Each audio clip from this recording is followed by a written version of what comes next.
Hello, welcome. I'm Christopher Taylor of Sovereign Harmony, and I'm here to talk to you about this upcoming lunar eclipse and the Venus occultation. I've actually talked about this in a previous video that I have a link to here in the video description for this video, but I wanted to briefly touch on, hopefully brief means under 10 minutes this time, try to keep it as short and sweet as I can, but I just want to focus on this lunar eclipse in Sagittarius, about 14 degrees Sagittarius, as well as the Venus occultation happening in the exact opposite side of the zodiac at about 15 degrees Gemini.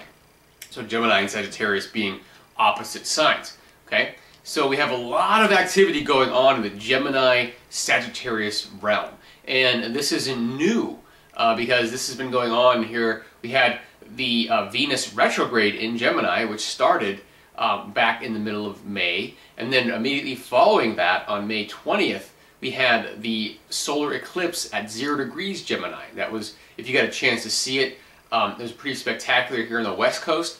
We got to see some of the kind of circular shadow patterns that the trees and the leaves would make on the sides of buildings and things. And if you look at my Facebook page for my Astro Chris, which is my astrological outlet for Sovereign Harmony on Facebook, you can see some pictures that are posted there that I took right around my neighborhood here, just walking around Sacramento.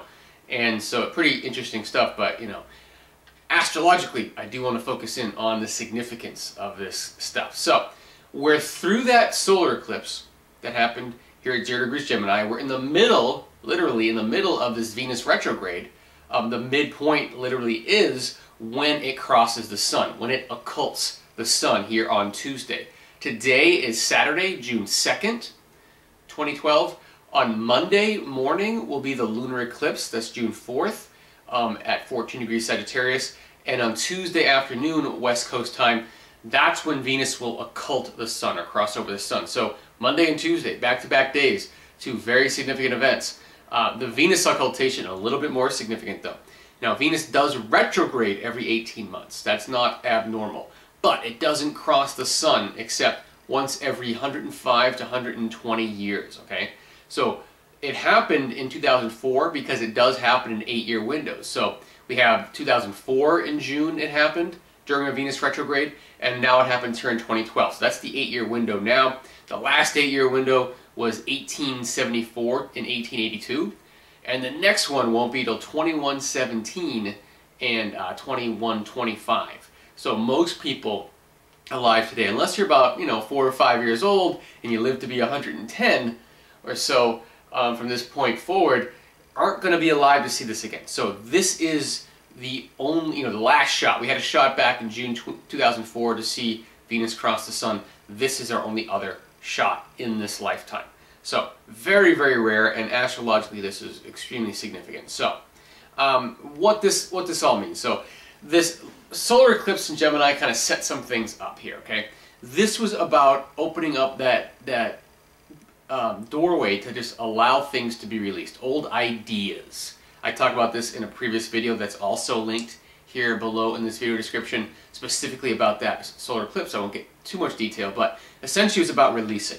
And what are we releasing for? We're releasing to make room for the truths, the new information that is pouring in. And that's what this lunar eclipse in Sagittarius is all about. And so when it comes to timing though, we're not talking about instantaneous results here. That Gemini eclipse and the Sagittarius eclipse, they're opening up some energies that it will fold in here over the next several months. Now, when Jupiter enters Gemini, this is going to add some more fuel to the Gemini-Sagittarius realm. This is on June 11th, so today's June 2nd. We're 9 days away from Jupiter entering Gemini. So this will expand this idea of information yet again. And so the way I see it on a collective level, there's a real sense of information getting out there. Okay? So we have a solar eclipse in Gemini that kind of removes some of the barriers in our minds. Removes some of our that can't be's, and it only can be ifs. All of those kind of things have been loosened. Whether or not we know it, they've been loosened enough to be open to the truth, okay? And we can't test or verify that we're open enough for the truth until a truth comes in to test that. And that is what comes in after this. So Jupiter will be in Gemini for about a year until the end of June next year, 2013. So we have this expansion of information across the masses that goes on over the next year, starting here in the middle of June. And it's interesting to note that Jupiter, when it enters Gemini, will be at 0 degrees Gemini, the very beginning of it. That will stimulate that solar eclipse that happened on May 20th at 0 degrees Gemini. Okay, so I feel like that solar eclipse, if you haven't felt anything yet, just wait until about a week and a half from now when Jupiter enters Gemini and stimulates that whole zone. You may find, your old ideas suddenly, challenged, but, in a positive way, in that, I get that song, Suddenly I See, in my head when I think of this. It's like, suddenly I see, this is what I want to be, I've been making myself something I wasn't, and here I am. And it's about this awareness of truth, an awareness of how we blocked ourselves, really. And it's, so it's not really much, it doesn't have to be a battle, I should say, to allow that to let go. Because the truth is going to come in, it's going to flood in. That's part of this lunar eclipse in Sagittarius on the North Node. This is like the floodgates opening.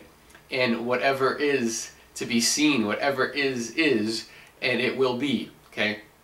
And we're more open to receiving it because of the setup of these energies here. And we, this is all kind of happening on the microcosm, macrocosm. So we're kind of loosening up to open up for this new truth, okay? And so this alone would be a pretty big event. We have eclipses every 6 months or so, and this is pretty big. This is about ushering in information that the populace hasn't always known. I still think, I mentioned back in that other video, some kind of disclosure of major disclosures of some kind. We might start seeing that here in mid-June, okay? The next key date for that kind of disclosure or the gates opening would be in October. October and November look like a very interesting time, but I won't jump too far ahead. So getting back to the lunar eclipse in Sagittarius, again, this occurs here on Monday morning Pacific time, about 4 o'clock in the morning or so. So wherever you are, you can adjust for that kind of time. But we're in it this weekend. We're already kind of in this thrust of the energies that are pouring forth. Jupiter won't oppose this point. So in other words, it won't hit 14 degrees Gemini opposing 14 degrees Sag until late August. So it might be this whole summer period that kind of sets up this opening, releasing, and taking in the new truth. So again, it's not instantaneous, but over the next several months, we're definitely going to be, by the end of the summer, we're going to certainly know some things, that we didn't know at the beginning of the summer.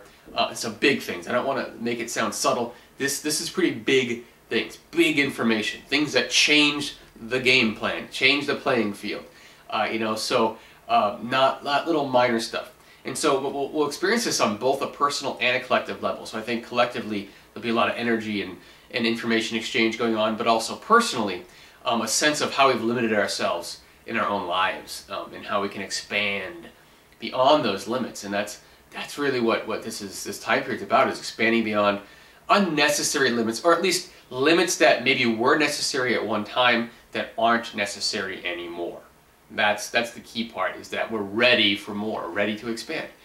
So that's the key aspects of this lunar eclipse way I see it, allowing in that truth, okay? This is all happening with this Venus retrograde / occultation is really, really something, else altogether. And so, like I said, Venus retrogrades happen every 18 months. This is not a huge deal. When they happen, it's a time to reorganize our relationships, our finances, anything that we value, okay? So the people that we value are represented by the people we choose to have in our lives, or choose not to have in our lives. The things that we value are a reflection of what we choose to purchase, to have around us versus what we don't. So it's our finances, it's our selection, our priorities, okay? This is what Venus is in charge of, or rules in astrological terms. So when Venus is retrograde, we're reorganizing these areas of our lives. So oftentimes during this 6-week period or so that Venus retrogrades, and so Venus started retrograding here at May 15th, it'll end on June 27th, okay? It's also interesting to note that when Venus goes direct on June 27th, this will be within a couple of days of when Saturn goes direct, which is in Libra, Libra is a sign ruled by Venus, so it's very similar themes, Libra being balance, relationships, values, all those kind of things. So we have a lot to indicate that late June, things start really moving forward with regards to new relationships, new financial plans, new things that we value, getting things out of our lives that we no longer value and replacing them with things we now do value. And approaching our relationships, whether there are personal relationships, business relationships, family relationships, whatever relationship we have, in a different way, in a way that's more appropriate for us now. So that's the generalities of this Venus retrograde in Gemini. And if it was that alone, it's a pretty significant time. Again, but it does happen every 18 months, so it's not super significant. But the fact that this is an occultation, that is part of this 8-year window that started in 2004, that's what makes this really special. Because again, these only happen once every 105, 120 years or so. It kind of alternates between 105, 120. So that has a total significance all on its own. And what this signifies is essentially an ushering in of another ratcheting up of the sacred feminine. Venus rules the feminine. Feminine being the beingness versus doingness, which is more masculine. It's the allowingness versus the forcing, which would be more masculine, okay? So it's anything in the realm of kind of taking in versus forcing out, okay? And so our society is ready for another thrust into the sacred feminine. Every time these 8-year windows happen, the feminine gets another ratchet up into the game plan, okay? And so this can literally be represented through females, because these are the scapegoats of our sacred feminine projection. But in reality, the feminine is in everyone, males, females, whether you're heterosexual, homosexual, doesn't really matter. We all have we all breathe in and breathe out. We all inhale and exhale. No one is just sitting there either just exhaling or just inhaling. It's just part of breath, that we have masculine, feminine balance. And so it isn't about the feminine coming in to dominate the masculine. It's about balancing with it, okay? And we're getting one more ratchet up toward this balance. And if you look at another video I have linked down here that I've done recently on the Uranus-Pluto square and Regulus entering Virgo. Very, very significant. Much more longer range kind of shifting when we talk about the sacred feminine. In that video I go into detail about Regulus entering Virgo and what that means for this general shift in the sacred feminine, which essentially we've been with Regulus in Leo, the power structure has been very masculine, very dominant for the last 2,000 years. And just this spring, we had Regulus enter Virgo. So for the next 2,000 plus years, we have this sense of power being in a more Virgo way, in a more feminine way, in a more caring, nurturing kind of a way. So power is shifting. We're going to see a gradual shift over the next couple of generations and toward this more feminine way of yielding power, okay? Very different than what we've been used to the last 2,000 years, especially the last 70 years when Regulus was at the 29th degree of Leo, which is the most amped up energy of that masculine. It's like the desperation of the last minute, okay? So we're talking late 1930s right up until now. Anyone born in that time, which is pretty much almost everyone alive, and that has lived in that time, would doubt that the world could ever change into some more feminine way of power structure. Well, that's only because all we've seen is the masculine way. But we're ready for the feminine, and it's not a coincidence that in that greater scheme of shift that we have this Venus occultation, this 8-year window, 2004 to 2012, right here, right as Regulus enters Virgo, essentially saying now is the time to enter balance. Now is the time to bring that feminine in and honor it, okay? And so that's a lot. That's why this eclipse period, Venus occultation, Venus retrograde, is much more significant than any other kind of retrogrades and eclipses and things that we might talk about. It's very significant. It has far-ranging implications down the line here, generations to come, even if we don't notice anything right here on the spot, okay? But I mean, if we just look back at this Venus occultation window of 8 years, in 2004, in that U.S. election, let's just look at that as an example. The idea of a woman having a chance to be president, or someone other than a white man to be president, this was something that was like a pipe dream in 2004, okay? It was like, oh yeah, sure, technically it's possible, but come on, right? 2008, look what we had. Not only did we have a non-white man win the presidency, but we had a woman on both sides of the political spectrum that were quote-unquote serious candidates for the presidency. I mean, that is unheard of in 2004, just 4 years ago. And now here in 2012, we get that a woman could be president. We get that it doesn't have to be just a white man. It's like we've transitioned here. Something has shifted in the collective thinking, especially in the United States, okay? And speaking about the U.S. election here in November, lots of interesting things to talk about with that, okay? I'm going to make a separate video for the election that I won't post for a little while. I want to ruminate on it a little bit, but I think it's going to be very interesting. Let's just put it that way. A very interesting time period in the November time frame here in 2012. I don't think it's going to be a cut and dry election, you know, Democrat versus Republican, or even, and I don't even mean Ron Paul as just a way to mix it up a little bit. I think there's going to be some kind of outside of the box avenue approach, like some kind of off the ballot approach to who we vote in, but we'll get into that at a later date. Anyway, so refocusing back here, so the greater shift again into the feminine, it's kind of being catapulted by this Venus occultation that's also happening here right in June of 2012. June of 2012, from an energetic perspective, far more significant than anything showing itself for December 2012, which is the apparent or suggested end of the Mayan calendar, December 21st, 2012.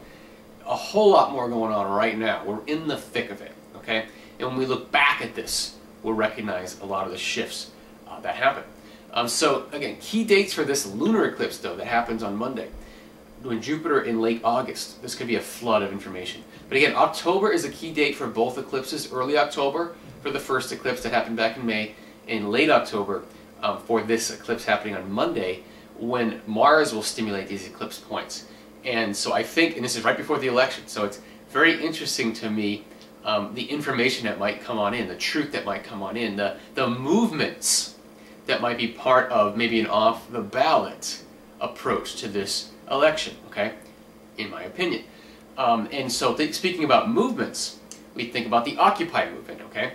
And, you know, the Occupy movement, it's very interesting, and I'm bringing this up today for a reason, because when it comes to that Uranus-Pluto square that I talked about in the video that's here posted below with Regulus and whatnot, this is 7 squares between Uranus and Pluto over a 3-year period between now and April 2015.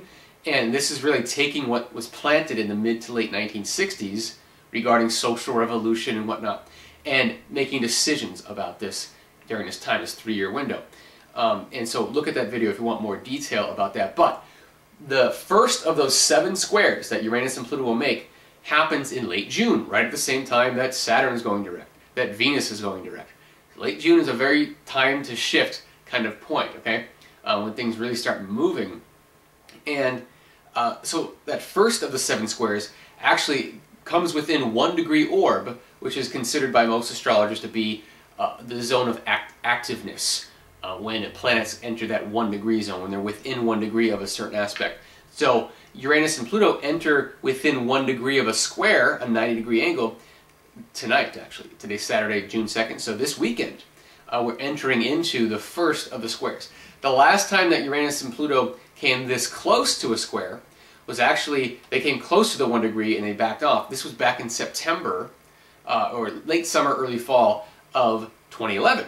Okay? And so whatever was, that kind of gave us a preview of what these energies might be about, okay? And back then, that is when the Occupy movement started, okay? That's why I wanted to bring it up. It started back then with no real aspect being connected. Imagine what kinds of movements might start here now with the actual square aspect that we're entering into over the next several weeks as we head into late June. There's another exact aspect in September of 2012, okay? So I feel like the summer period is going to be quite active. You know, we're going to see a lot more of, as information starts coming out. Again, Jupiter enters Gemini here mid-June. We get the first square. Saturn goes forward. Venus goes forward. There's a sense of people revaluing themselves on some level. You know, this whole sense of we're not going to take it energy once we're through the Venus retrograde period. And so July and August can be quite energetic. All right? And that'll take us right in, catapult us right into September and October, when we could be totally ready to do something, you know, wild for November. November's got 2 eclipses plus a Mercury retrograde, and it's all on the election. Very interesting time that will be coming up, but like I said, we won't get into that. So that about wraps it up. I just wanted to address the Venus occultation on Tuesday and the lunar eclipse on Monday, and how they relate to the previous solar eclipse that we had, how it relates to the Venus retrograde in general, the Uranus-Pluto square coming up, Regulus entering Virgo, ushering in the sacred feminine.